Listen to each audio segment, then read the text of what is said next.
Well, hello there. Or should I say, good day, or perhaps greetings.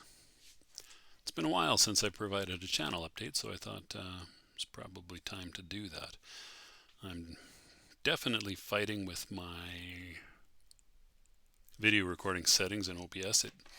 Something funny with the way it compensates for power line frequency under Linux. It's fine right now, but if I were to stick my head right deeply into the camera, it would screw up. So anyway, yeah, channel update. Atari, Minecraft. Thanks for watching.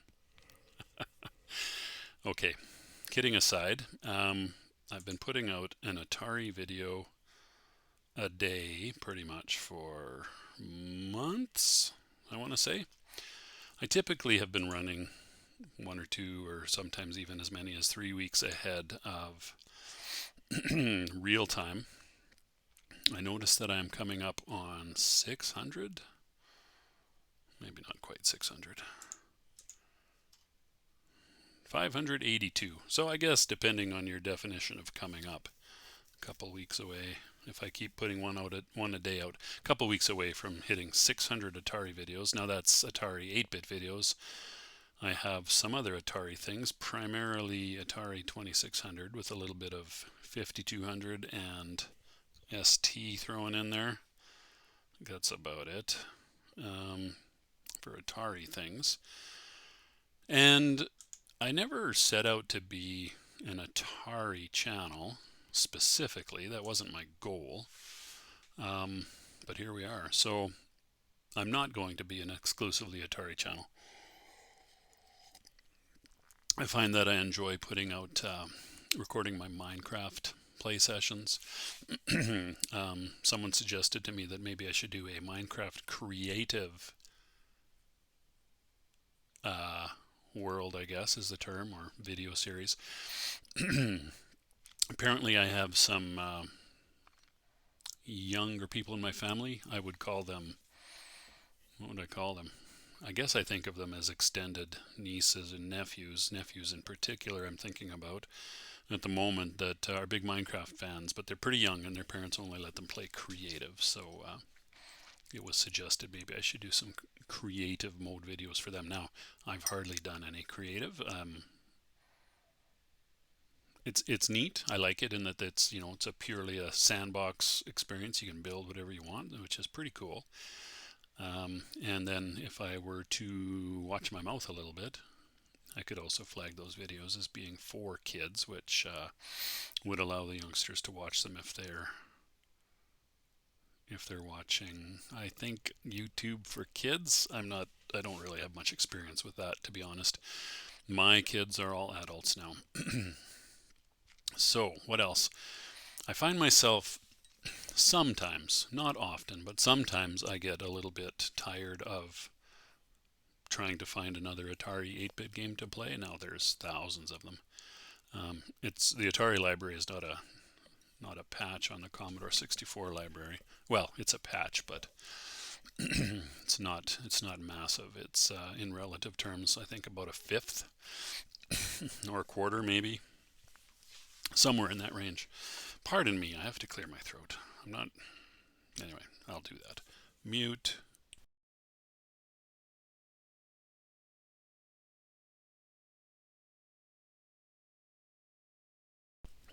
Yar. Yar. I feel like there's a pirate joke just on the tip of my tongue, but it's not coming to me. So what was I talking about? Atari. Oh yeah, a little. So maybe a little Atari fatigue. Maybe it's a little bit of classic gaming fatigue. I'm not sure. But in any case, I didn't ever set out to have it be a purely Atari channel, although it's largely that and Minecraft and Dwarf Fortress, I guess. In fact, I recently started playing Dwarf Fortress again after not quite a year away, probably 9-10 months away. There'd been a bunch of changes to the game. Nothing super substantial, I don't think, but more graphics and I haven't played enough to tell if they've improved menus and navigation. Actually, I did. That's not true. I did notice a couple of things that had changed for the better. There's still some inconsistencies there that I find frustrating, but I'm sure those will gradually get ironed out, as it's no longer just the one guy whose name has gone completely out of my head now. Zach, or Tarn rather. Tarn Adams, I think it is. Anywho, great game for a certain category of game. I do love it. I do love it so much, but it's a massive time suck.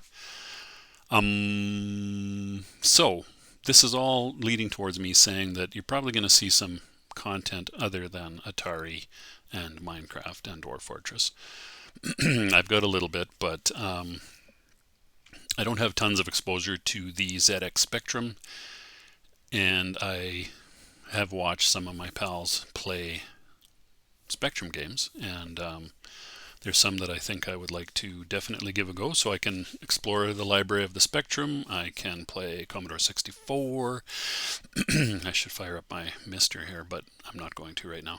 Anyway, there's a ton of systems on the Mister. There's more arcade games that I could play. So many more arcade games that I could play that I loved. I was an arcade rat for years and years. I'm sure it's nice to listen to me go, I mean, what could be less fun than that? More fun than that, sorry. What else? Other systems. I don't know too much. I haven't played too much MSX, for example, or MSX2. NES, I haven't really explored that library extensively. All the Nintendo consoles. Sega consoles. You know, I've played some of that on the channel here a little bit, but not lots. And I've got, not that it's really something that I'm probably going to cover too much, I've got a couple of these kind of things. These little retro handhelds. This one is a R36S. This is my second favorite. I also have a, oh, what the heck is it called? I don't remember, but it's a rectangular, sorry, this is rectangular, but it's a horizontal-ish, I guess, kind of like this, with the screen in the middle and a couple of analog sticks. It's much easier for me to hold and play, so it's actually the one that I've been playing on. Weirdly, I've mostly been playing a Game Boy Advance game and a little bit of Game Boy. So there's some classic Game Boy stuff. I've got some ideas, like maybe playing, uh-oh, it's throat clearing time again.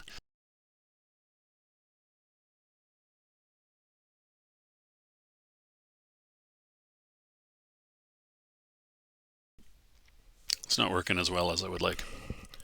I don't have any water here. I just have this cold coffee. Anyway, I've got some ideas for maybe some series like Castlevania Through the Ages. I've played a number of Castlevania games over the years. I think the only one I ever completed was the Super Nintendo, the original Super Castlevania. Great game, by the way. So I wouldn't mind playing through that again. It's been 30 some years probably since I played that. Or at least played for more than a couple of minutes. And it's probably just about all I have to say. How are we doing here? 8 whole minutes. Wow. Who wants to hear me talk for 8 minutes straight? Not me. Not me, let me tell you. And certainly not my wife or children. That much I know for sure. So anyway, if you have a need to hear me clear my throat some more,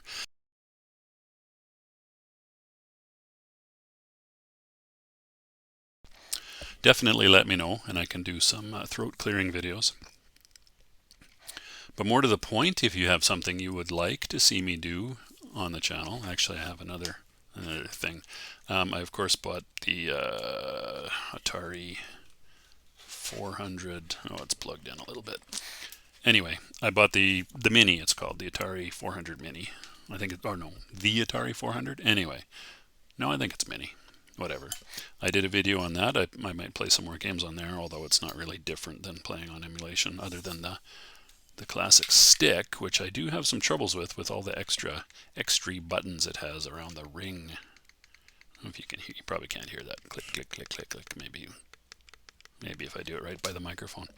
Anyway, I have a hard time holding it because my hands are quite large and not pressing buttons by accident, which is less than ideal. I also have a classic Atari stick just out of my reach here that although I think it's got the DB9 connector on it, so I'd have to have an adapter. And hey, here's something that I just picked up off my shelf next to me, right over there. It is this. This is an industrial chassis for and you can maybe see there if I hold it up like so. Hey, woohoo! For a it is an Intel processor. It's an N100 processor, which I actually have one, another one that I use in my work life a little bit, so I know they're quite capable little processors. They're fairly economical. This one happens to have 4 network ports, so I was thinking I might set it up as a router or even a server of some kind, but in the meanwhile I stuck some RAM and an NVMe drive in here. I haven't put an OS on it. Sure as hell not going to pay for Windows, so it'll be Linux of some kind. My thinking though is that I will, here's the front. No, yeah, that's the front. Is that the front? Yeah, that's the front. My thinking is that I'll maybe fire up something like Batocera, or I suppose if I put Linux on it, RetroArch, but I think Batocera is just a fairly minimal Linux kernel. And, you know, hardware drivers for joysticks and stuff like that. And see how it does with emulation. You can call me ETA Prime Part 2. Or maybe ETA Prime Duh. Or Durr. Anyway, I'm not going to be ETA Prime, but I thought that might be an interesting thing for me to do for my own interests, and I suspect it will do pretty well. I'm not sure how high up the emulation chain it will be able to climb, but we shall see. I would expect Dreamcast and Saturn probably won't be too much of a problem for it. PS1 probably not a problem. PS2 maybe. I doubt it'll do PS3. So somewhere in there is where it'll probably fall down. But I'd like to try it. Maybe I'll even do. Maybe I'll even hook it up and if I can figure out how to do it. Oh, actually no, I can do it. Never mind. Never mind. I do similar things with my Mister. It has an HDMI and a DisplayPort port. Yeah, that sounds weird, but anyway. So HDMI is how I normally do these things, so I can set it up in much the same way as I actually did the Atari 400 Mini. I've got a bunch of other mini systems. If I do videos on them, I'll be very late to the party, but I have a Genesis Mini, Mega Drive Mini, for those of you that know it as the Mega Drive, Super Nintendo Mini, Nintendo Mini. Is that about it? I've got I have a bunch of SBCs. I've actually stopped buying those for the most part since I find they just mostly sit on the shelf now. What am I trying to think of? It was a little cubicle Android system. Ouya. I have an Ouya. Could visit that if you want to talk about super late to the party. It's retro now. What else have I got on the shelf that I can't quite see from here? Those are the highlights. So might cover some of those things. Maybe do some setup videos on, I don't know, Batocera or something. I'm unlikely to script these things, so it'll be mostly my style of talking while I'm doing something, because that requires no preparation, and that's my kind of preparation. All right, woo, look at that, 14 minutes. I feel like I could probably find something else to ramble on about, but I also feel like I've talked enough, and it's just about time to clear my throat again. So rather than subject y'all to that, I think I'll wrap it up. Thanks for watching. You take good care of yourselves, and I'll see you next time. Bye-bye.